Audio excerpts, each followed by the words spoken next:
Ready start. वार्ता में फिर निराशा। किसान सरकार के बीच 7वें दौर की वार्ता से भी समाधान नहीं निकालना निराशाजनक है।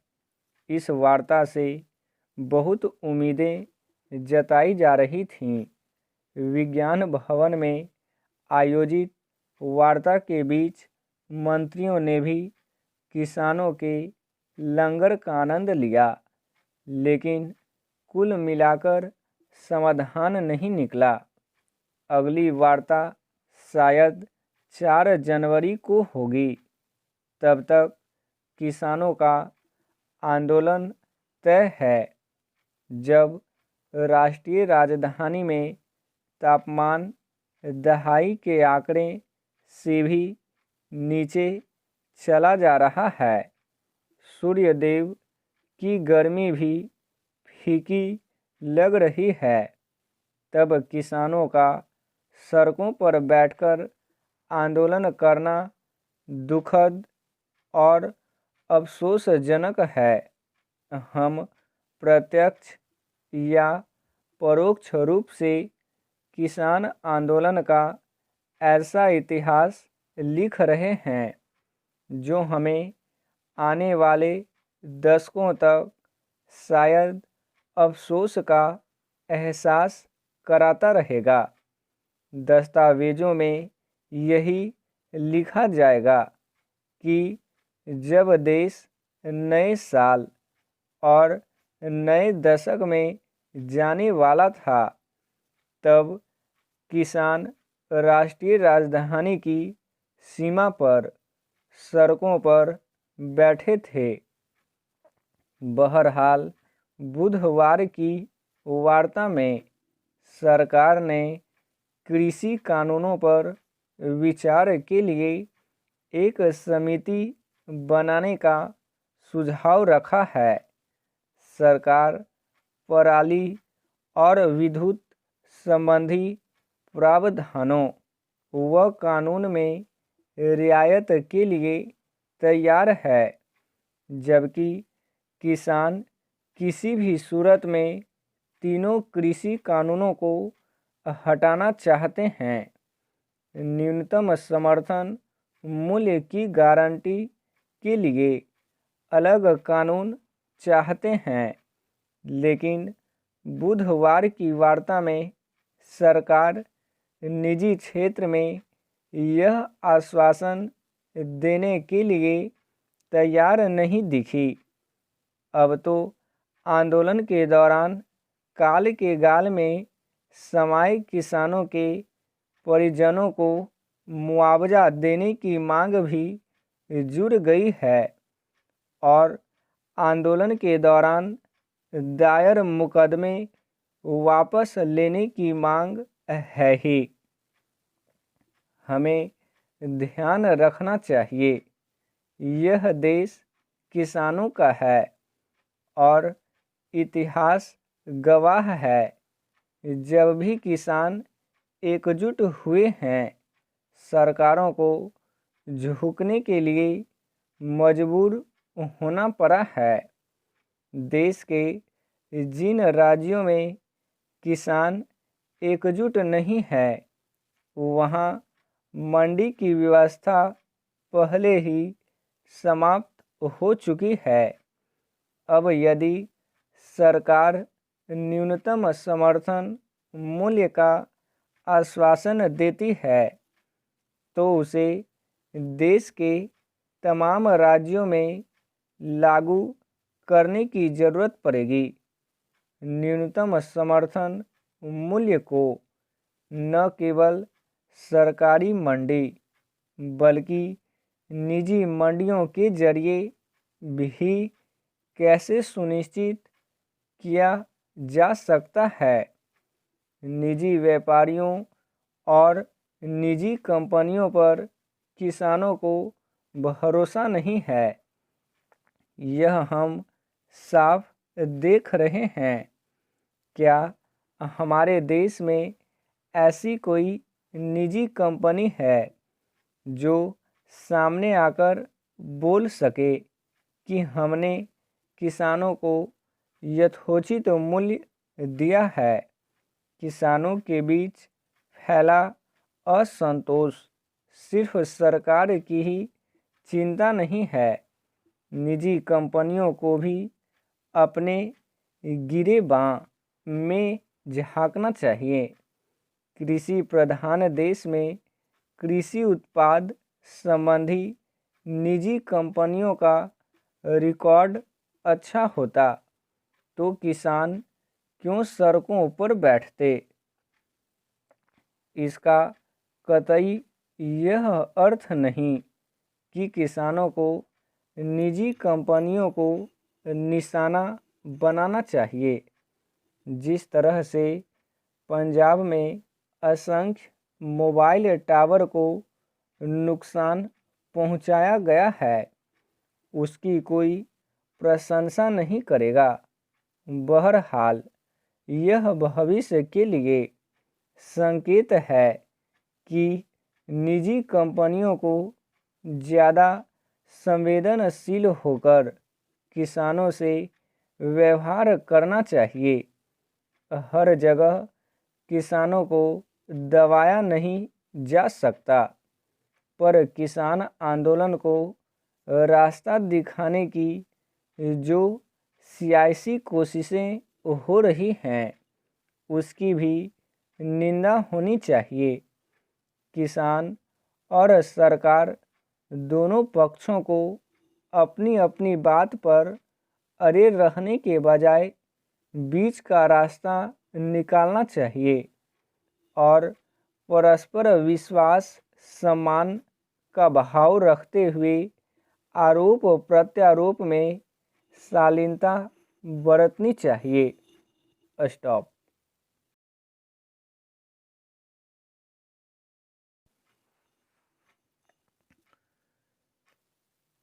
Ready start. सफल टीकाकरण ही है असली देशभक्ति। अधिक संक्रामक लेकिन कम घातक नया कोरोना स्ट्रेन भारत सहित दुनिया के कई देशों में पाया जा रहा है। महाराष्ट्र में लॉकडाउन 1 माह के लिए बढ़ गया है। वैक्सीन का नए स्ट्रेन पर प्रभाव पूरी तरह वैज्ञानिक कसौटी पर परखने में कुछ समय लगेगा। हालांकि भारत सरकार के स्वास्थ्य सलाहकार सहित दुनिया की तमाम संस्थाएं मान रही हैं कि टीका अभी तक के सभी ज्ञात कोरोना स्ट्रेन के खिलाफ कारगर है। मैसेंजर आरएनए सिद्धांत पर बना टीका हो या एडेनोवायरस वेक्टर में जेनेटिक बदलाव करके, जिसके चंद दिनों में ही भारत में व्यापक प्रयोग की उम्मीद है। आज ब्रिटेन में इसे अनुमति मिली है या फिर एनआईवी की मदद से मृत वायरस से पैदा किए गए एंटीवायरस रिस्पॉन्स के सिद्धांत पर बना टीका हो। ये सभी कारगर प्रयास हैं।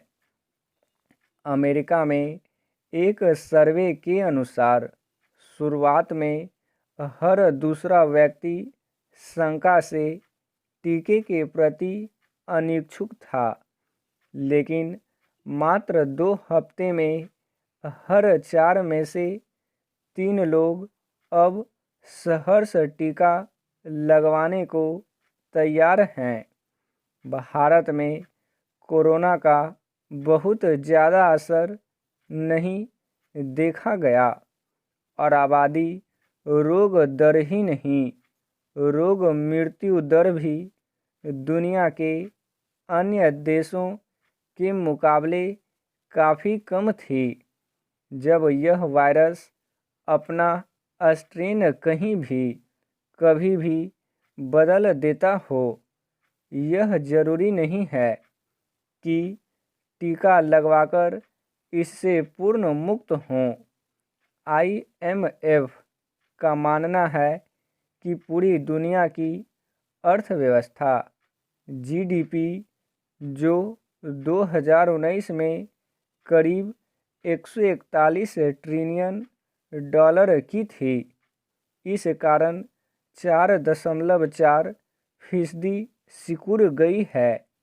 भारत की GDP में संकुचन व बाहरी रोजगार संकट के अलावा शिक्षा पर दूरगामी असर हुआ है। भारत की अर्थव्यवस्था वैश्विक अर्थव्यवस्था में समेकित है। दोबारा लॉकडाउन या अन्य प्रतिबंध इसे दशकों पीछे ले जाएगा, वह भी तब जबकि चीन दुनिया का अकेला देश है जहां GDP में विकास दर्ज हुआ है। संकट फिर पैर न फैलाए, इसलिए टीका लगवाना व मास्क का प्रयोग करना शायद असली देशभक्त होगी।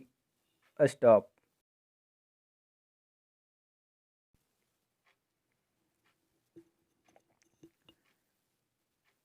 Ready start. अराजकता भरा आंदोलन।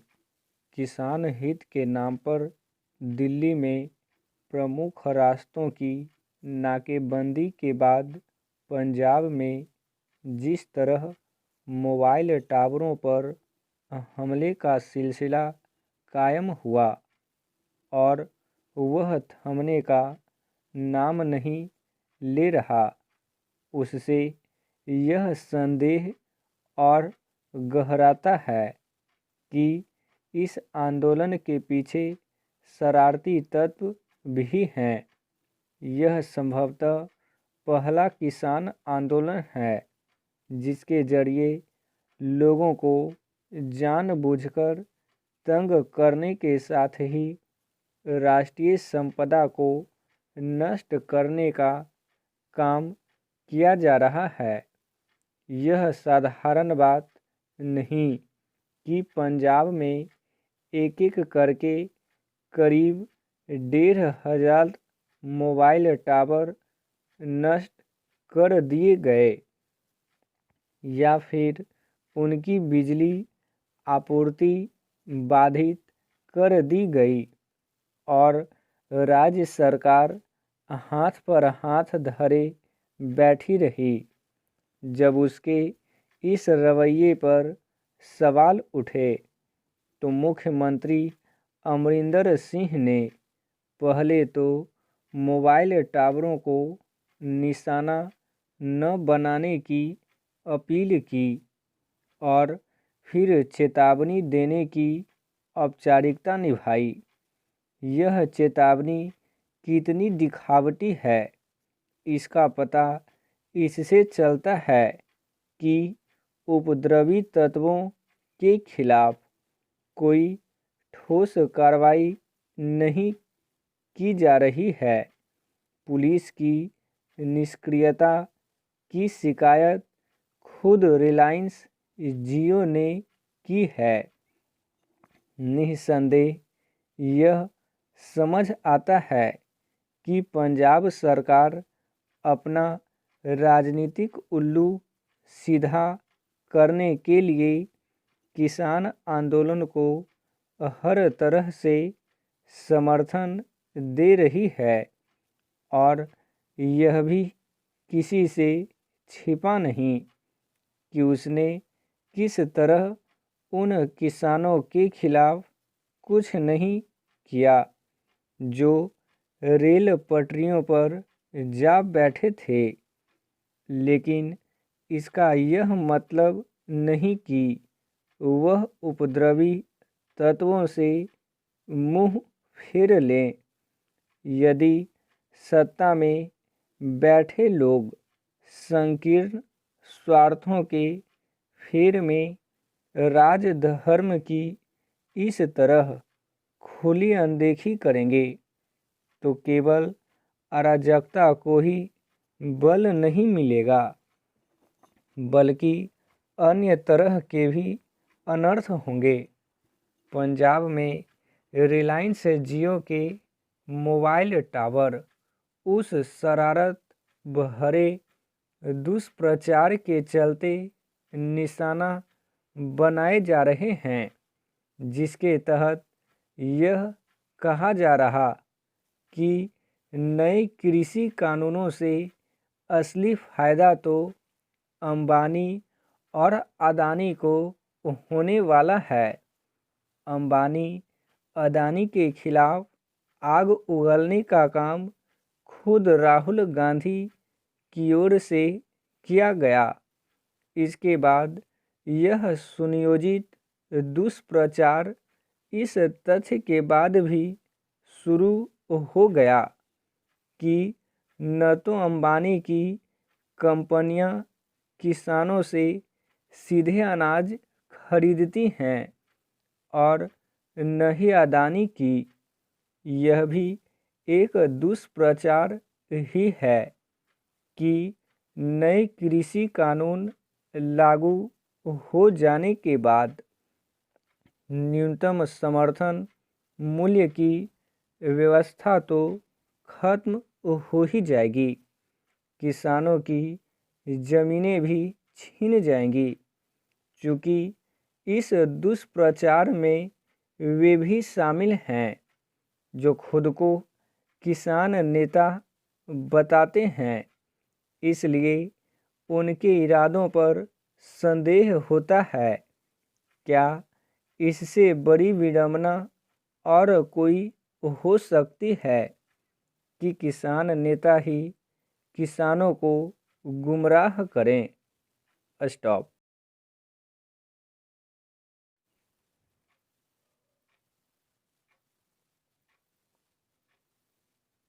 Ready start. तंबाकू सेवन को हतोत्साहित करें। देश में तंबाकू उत्पादों से हर साल 12.80 लाख मौतें होती हैं, जो कुल जीडीपी को 1.16% प्रभावित करती हैं। यह रकम 169,000 करोड़ रुपए आंकी जाती है। सवाल यही है कि आखिर हम तंबाकू उत्पादों से लोगों को कैसे दूर लेकर जाएं। हर जगह से इन उत्पादों को बंद करने की मांग उठती है, लेकिन सरकारें इसको लेकर कठोर कदम उठाने से हमेशा हिचकती रही हैं। हालांकि विश्व स्वास्थ्य संगठन ऐसे मामलों में बेहतर राय देता है। उसका मानना है कि अगर तंबाकू उत्पादों की कुल बिक्री कीमतों में 75% टैक्स जोड़ दिया जाए तो इससे देश में टैक्स की आवक बढ़ेगी और इसका उपयोग करने वाले काफ़ी हद तक हतोत्साहित होंगे। अगर देश में तंबाकू उत्पादों पर टैक्स सिस्टम की बात करें तो 2017 तक देश में प्रति 1000 सिगरेट पर 4,170 रुपये का उत्पाद शुल्क था। अगर सरकार इसे वापस लागू कर दे तो उसके खजाने में करीब 27,000 करोड़ रुपए की आमदनी होगी। इससे इसके उपयोग में 22% तक की कमी आने का अनुमान है। इसी तरह अगर बीड़ी की हर बत्ती पर 50 पैसे उत्पाद शुल्क लगा दें तो करीब 18,000 करोड़ रुपए अतिरिक्त आएंगे और इसके उपयोग में 24% तक की कमी की उत्पाद की जा सकती है। इसी तरह गुटखा पर उत्पाद शुल्क 130% हो तो खजाने में 3,000 करोड़ अतिरिक्त आएंगे और इसके उपयोग में 29% तक कमी आ सकती है। सवाल देश के राजस्व बढ़ाने का नहीं है, बल्कि मुद्दा देश के भीतर तंबाकू उत्पादों के उपयोग को हतोत्साहित करने का है। देश में जिस तेजी के साथ इनके उपयोग में युवा पीढ़ी शामिल हो रही है, उसमें ज़रूरी है कि हम इसके रोकने के लिए गंभीरता के साथ प्रयास शुरू करें। आज देश में तंबाकू उत्पादों से होने वाली बीमारियां देश के विकास में गंभीर खतरा बनती जा रही हैं। ज़रूरत है इनको रोकने की। हालांकि इसके प्रति समाज से ज़्यादा सरकार की जिम्मेदारी है कि वह इनको पीछे धकेलने का प्रयास करे। तंबाकू उत्पादों पर उससे होने वाली बीमारियों के चित्र लगने से भी कोई बड़ा फायदा फिलहाल तो दिखाई नहीं देता है। उस पर दी जाने वाली चेतावनी को भी लोग बेफिक्र होकर धुएं में उड़ा रहे हैं। ऐसे में ज़रूरत है कि कुछ सख्त प्रयासों की शुरुआत की जाए और इसके इस्तेमाल को कम से कम स्तर पर लाया जाए। ऐसे में सबसे बेहतर कदम इसकी बढ़ती हुई कीमतों को माना जा सकता है। इससे कुछ हद तक लोग दूर होने की कोशिश करेंगे और यह देश की सेहत और जीडीपी के लिए एक बेहतर कदम होगा। स्टॉप।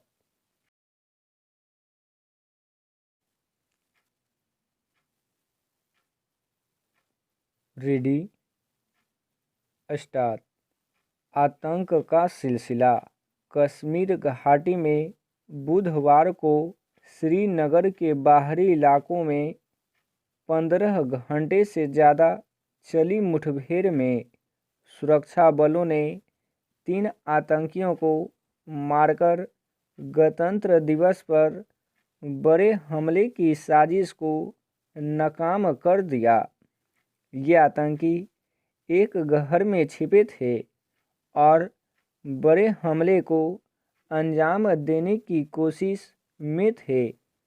आतंकी अक्सर ऐसे अवसरों पर बड़े हमले को अंजाम देने की ताक में रहते हैं। शायद ही कोई हफ्ता ऐसा गुजरता हो जब सुरक्षा बलों और आतंकियों के बीच ऐसी मुठभेड़ों की खबर न आती हो। आतंकी आए दिन सुरक्षा बलों और निर्दोष नागरिकों को निशाना बना रहे हैं। जाहिर है घाटी में अभी भी आतंकियों का मजबूत नेटवर्क है जिसे तोड़ पाना सेना के लिए चुनौती है। हालांकि जो 3 आतंकी मारे गए हैं उनके परिजनों का कहना है कि उनके बच्चों का आतंकी संगठनों से कोई लेना देना नहीं था और वे हमले को अंजाम देने नहीं बल्कि कश्मीर विश्वविद्यालय में फॉर्म भरने जा रहे थे।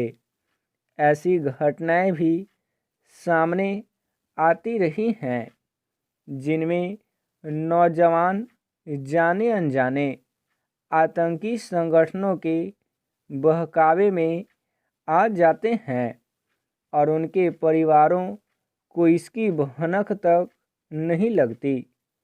ताज़ा घटना में सेना का दावा है कि जिस मकान में आतंकी छिपे थे वहां भारी मात्रा में हथियार भी मिले हैं।